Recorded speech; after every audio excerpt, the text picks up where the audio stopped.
Ravi colours இன்றைய trending பெண்களுக்கான exclusive கலெக்ஷனுடன் kurtis, palazzo pant, Patiala pant, துப்பட்டாக்கள், ஷேப்வேர்கள், நைட்டிகள், பிராண்டட் உள்ளாடைகளும் கிடைக்கும். ரவி கலர்ஸ், நேரு வீதி, ராஜா தியேட்டர் சிக்னல் அருகில், புதுச்சேரி. வணக்கம். முக்கிய செய்திகள். அரசின் திட்டங்களை நிறைவேற்றுவதில் அதிகாரிகளின் செயல்பாடு சரியில்லை. முதலமைச்சர் ரங்கசாமி ஆவேசம். புதுச்சேரியில் பரவலாக மழைக்கு வாய்ப்பு. வானிலை ஆய்வு மையம் தகவல். விதிமீறிய கடைகளுக்கு 1 லட்சம் வரை அபராதம். சட்டமுறை எடையளவு கட்டுப்பாட்டு அதிகாரி எச்சரிக்கை. தொழிலதிபரிடம் பல லட்சம் மோசடி. சைபர் கிரைம் காவல்துறையினர் விசாரணை. இனி விரிவான செய்திகள்.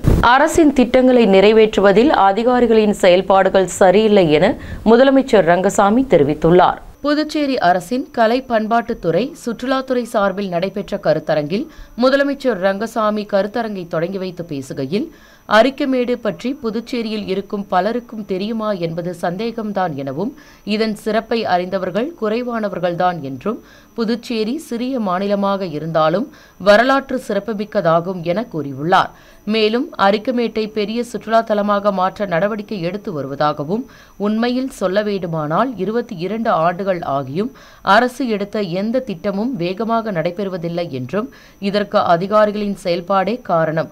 சுற்றுலா பயணிகள் அறியும் வகையில் அரிக்கமேட்டின் சிறப்பை இதுவரை அதிகாரிகள் உருவாக்கவில்லை என்றும், புதுச்சேரி நிர்வாகம் மோசமாக உள்ளது என முதலமைச்சர் ரங்கசாமி தெரிவித்துள்ளார். ஏற்கனவே நடந்த ஒரு நிகழ்ச்சியில் அரசின் மக்கள் நலத்திட்டங்களை செயல்படுத்துவதில் அதிகாரிகள் ஒத்துழைப்பது இல்லை என்று முதலமைச்சர் ரங்கசாமி குற்றம் சாட்டியிருந்தார்.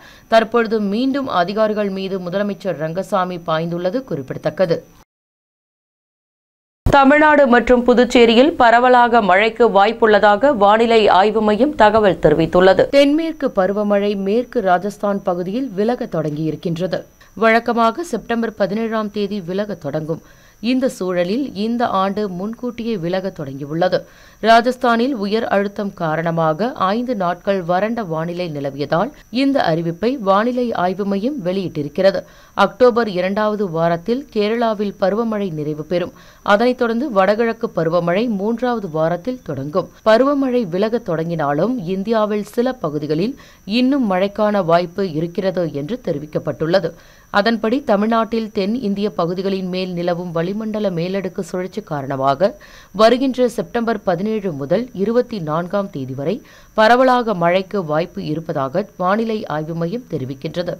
அந்த வகையில் 17ஆம் தேதி தமிழ்நாட்டில் சில இடங்களிலும், புதுச்சேரி, காரைக்கால் பகுதிகளில் இடி மின்னலுடன் கூடிய மிதமான மழையும், கிருஷ்ணகிரி, தருமபுரி, திருப்பத்தூர், சேலம், வேலூர், ராணிப்பேட்டை, காஞ்சிபுரம், செங்கல்பட்டு, திருவண்ணாமலை, கள்ளக்குறிச்சி, விழுப்புரம் மாவட்டங்களிலும், புதுச்சேரியிலும் ஓரிரு இடங்களில் கனமழை பெய்யக்கூடும் என சென்னை வானிலை ஆய்வு மையம் அறிவித்துள்ளது. இதேபோல் ஒவ்வொரு நாளும் மழைக்கான சூழல் இருப்பதாகவும், செப்டம்பர் 24ஆம் தேதிக்கு பிறகும் செப்டம்பர் 30ஆம் தேதி வரை தமிழ்நாட்டில் மிதமான மழை சில இடங்களில் தொடரும் என்றே சொல்லப்படுகின்றது. தற்பொழுது வரை தென்மேற்கு பருவமழை காலத்தில் தமிழ்நாடு, புதுச்சேரியில் இயல்பை விட 1% மழை குறைவாகவே பதிவாகியுள்ளது. இனிவரும் நாட்களில் பெய்யும் மழையால் இந்த ஆண்டு தென்மேற்கு பருவமழை காலம் இயல்பை ஒட்டியோ அல்லது அதனை விட அதிகமாகவோ பதிவாக வாய்ப்புள்ளதாக சென்னை வானிலை ஆய்வு மையம் தெரிவிக்கின்றது. கூடுதல் விலைக்கு பொருட்கள் விற்பனை செய்தால் கடும் நடவடிக்கை எடுக்கப்படும் என புதுச்சேரி சட்டமுறை எடையளவு கட்டுப்பாட்டு அதிகாரி தெரிவித்துள்ளார். எடையளவு கட்டுப்பாட்டு அதிகாரி மேத்யூ பிரான்சிஸ் செய்திக்குறிப்பை ஒன்றை வெளியிட்டுள்ளார். அதில் புதுச்சேரி மாநிலத்தில் இயங்கும் பல்பொருள் சிறப்பு அங்காடிகள், பேக்கரி கடைகள், சிறிய பெரிய மளிகை கடைகளின் உரிமையாளர்கள் தங்களது கடைகளில் முன்னரே பேக்கிங் செய்து விற்கப்படும் அனைத்து பொருட்களையும் சட்டமுறை எடையளவு விதிகளின் 2011 படி அதிகபட்ச சில்லறை விலைக்கு மிகாமல் விற்பனை செய்ய வேண்டும் எனவும், உரையிடப்பட்ட பொருட்களில் குறிப்பிடப்பட்ட MRP விலையை விட அதிக விலைக்கு விற்பனை செய்தால் சட்டமுறை எடையளவு சட்டம் 2009 பிரிவின் 36 உடன் சட்டமுறை எடையளவு விதியின் 2011 கீழ் முதல் முறை குற்றம் கண்டறியப்பட்டால் 2500 ரூபாய் அபராதம் விதிக்கப்படும் எனவும், இதே குற்றத்தில் மீண்டும் ஈடுபட்டால் 2வது முறை 50,000 மூன்றாவது முறை 1 லட்சம் ரூபாய் வரை அபராதம் அல்லது நீதிமன்ற வழக்கு பதிவு செய்யப்படும் எனவும் எச்சரிக்கை விடுத்துள்ளார். மேலும் மதுபான கடைகளின் மது பாட்டில்கள் மற்றும் மளிகை கடைகளில் பாண்லே பால் ஆகியவை அதிகபட்ச விற்பனை விலையை விட அதிகமான விலைக்கு விற்பனை செய்யப்படுவதாக வந்த புகாரின் பெயரில் சட்டமுறை எடையளவு அதிகாரிகள் திடீர் ஆய்வு மேற்கொண்டனர். அதில் விதிமீறிய கடைகளுக்கு தலா 2500 அபராதமாகவும் 10 மதுபான கடைகளுக்கு மொத்தம் 25,000 ரூபாயும் 2 மளிகை கடைகளுக்கு மொத்தம் 5,000 அபராதம் விதிக்கப்பட்டது. இதன் மூலம் புதுச்சேரி எல்லைக்கு உட்பட்டு இயங்கும் அனைத்து வணிக தலங்களிலும் அதிகபட்ச சில்லறை விலையை விட அதிக விலைக்கு விற்பனை செய்யக்கூடாது எனவும் எச்சரிக்கை விடுக்கப்பட்டுள்ளது. இது தொடர்பாக பொதுமக்கள் மற்றும் வியாபாரிகள் ஏதேனும் புகார் அளிக்க விரும்பினால் தட்டாஞ்சாவடியில் உள்ள சட்டமுறை எடையளவு கட்டுப்பாட்டு அதிகாரி அலுவலகத்தை நேரிலோ அல்லது தொலைபேசி எண்ணிலோ தொடர்பு கொண்டு தெரிவிக்கலாம் எனவும் இந்த செய்திக்குறிப்பில் தெரிவித்துள்ளார். தொழிலதிபரிடம் 3 லட்சத்திற்கும் மேல் ஆன்லைன் மோசடி செய்த கும்பலை சைபர் கிரைம் காவல்துறையினர் தேடி வருகின்றனர். புதுச்சேரி வில்லியனூரை சேர்ந்த தொழிலதிபர் பேக்கிங் தொழில் செய்து வருகின்றார். இவர் தனது நிறுவனத்திற்கு தேவையான பேக்கிங் பொருட்களை ஆன்லைன் மூலம் வாங்க முயற்சி செய்துள்ளார். அப்பொழுது ஆன்லைனில் இருந்து செல்போன் எண்ணை தொடர்பு கொண்டு பேசியுள்ளார். எதிர்முனையில் பேசிய மர்ம நபர் குறைந்த விலையில் பொருட்களை விநியோகம் செய்வதாக கூறியுள்ளார். இதனைத் தொடர்ந்து அவரும் 3,42,000 அனுப்பி ஏமாந்துள்ளார். மேலும் கோரிமேட்டை சேர்ந்தவருக்கு வெளிமாநில லாட்டரி அனுப்புவதாக கூறி 7,400 வில்லியனூர் உருவையாரை சேர்ந்தவரிடம் பகுதி நேர வேலை மூலம் அதிகம் சம்பாதிக்கலாம் என கூறி 91,000 கதிர்காமத்தை சேர்ந்த பெண்ணிடம் 91,000 மோசடி செய்யப்பட்டுள்ளது. அதன்படி 4 பேரிடமும் 5,31,400 மோசடி செய்யப்பட்டுள்ளது. இதுகுறித்து சைபர் கிரைம் காவல்துறையினர் வழக்கு பதிவு செய்து விசாரணை மேற்கொண்டு வருகின்றனர். புதுச்சேரி நாடார் உறவின் முறை சங்கம் சார்பில் காமராஜரின் 123வது பிறந்த நாளை முன்னிட்டு பள்ளி மாணவர்களுக்கு கல்வி விழா சிறப்பாக நடைபெற்றது. புதுச்சேரி நாடார் உறவின் முறை சங்கம் சார்பில் காமராஜரின் 123வது பிறந்த நாளை முன்னிட்டு பள்ளி மாணவர்களுக்கு கல்வி விழா சித்தன்குடியில் உள்ள TSK அண்ணாமலை நாடார் திருமண அரங்கத்தில் நடைபெற்றது. இவ்விழாவிற்கு புதுச்சேரி நாடார் உறவின் முறை சங்க தலைவர் ராஜசேகரன் தலைமை தாங்கினார். சங்க செயலாளர் மாரிமுத்து, அவைத்தலைவர் ராமபாண்டி ஆகியோர் முன்னிலை வகித்தனர். பொருளாளர் பழனிவேல் வரவேற்று பேசினார்.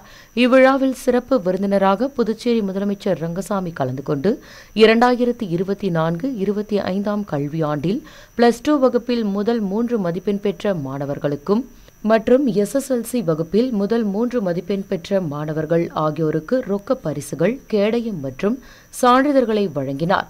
மேலும் 70% மேல் மதிப்பெண் பெற்ற 56 மாணவர்களுக்கு பரிசுகளையும் சான்றிதழ்களையும் வழங்கினார்.